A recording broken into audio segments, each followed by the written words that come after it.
సరే అయితే యాక్చువల్గా ఇది ఫస్ట్ తండేల్కి ఒక ఊపు తీసుకొచ్చిందంటే మాత్రం ఖచ్చితంగా సాంగ్స్ అండి.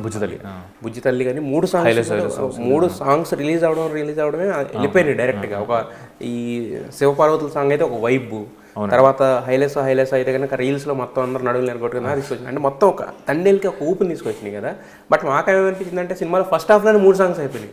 అరే సెకండ్ హాఫ్ అంతా ఏం చూడాలరా అనేది వచ్చింది. అంటే ఇప్పుడు ఒక బ్యూటిఫుల్ లవ్ స్టోరీలో మనం ఎన్ని డైలాగ్స్ ఎక్స్ప్రెషన్స్తో చెప్పినా కూడా ఆ ఎనమల ఆ సూతింగ్ అదంతా కూడా ఒక విరహ వేదన ఇదంతా అంటాం కదా, అదంతా ఒక దీంతోనే కదా సార్ వచ్చేది. అందుకు సెకండ్ హాఫ్లోకి వచ్చేసరికి ఒక సాంగ్ అనేది లేకుండా జస్ట్ ఒక 2 బిట్స్తోనే వెళ్ళిపోయింది సార్. అవునండి. అంటే వైల్ రైటింగ్ నేను అంటే మీరు ప్రేమం కార్తిక 1 తీసుకున్నా, సో వైల్ రైటింగ్ సాంగ్స్ అనేవి కావాలి, ఇక్కడ ఒక ఎంటర్టైన్మెంట్ ఫ్యాక్టర్ కావాలి అనే లెక్కలతో నేనైతే రాయలేనండి. When it comes to Karthikeya 2 ఒక్క సాంగ్ ఉండదు, ఒక్కటంటే ఒక సాంగ్ ఉండదు. ఆ టైంలో నన్ను బెదిరించారు కూడా, సాంగ్స్ వల్లే ఓపెనింగ్స్ వస్తాయి.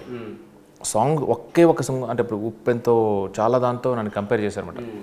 Even normal small budget films కూడా ఒక సాంగ్ పాపులర్ అయితేనే జనాలు థియేటర్కి వస్తారని.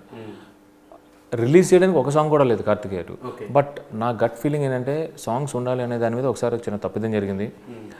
ఖైదీ సినిమా ఉంది కదండి మన కార్తీది, లోకేష్ కనకరాజు, దాంట్లో కూడా ఒక్క సాంగ్ ఉండదు, ఏది ఉండదు, కట్టి పెట్టచ్చు, it all depends on the story అని. సో ఇది ఫస్ట్ హాఫ్ అంతా రాసుకుంటున్నప్పుడు ఫస్ట్ హాఫ్లో చక్కగా 3 సాంగ్స్ వచ్చాయి.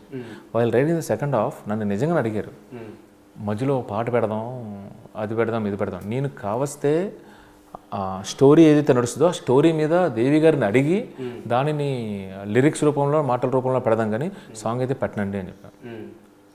అంటే అది పెడితేనే ప్రాబ్లం అవుతుందండి, పెడితేనే ప్రాబ్లం అవుతుంది. అంటే అనవసరంగా పెడితే ప్రాబ్లం అవుతుంది.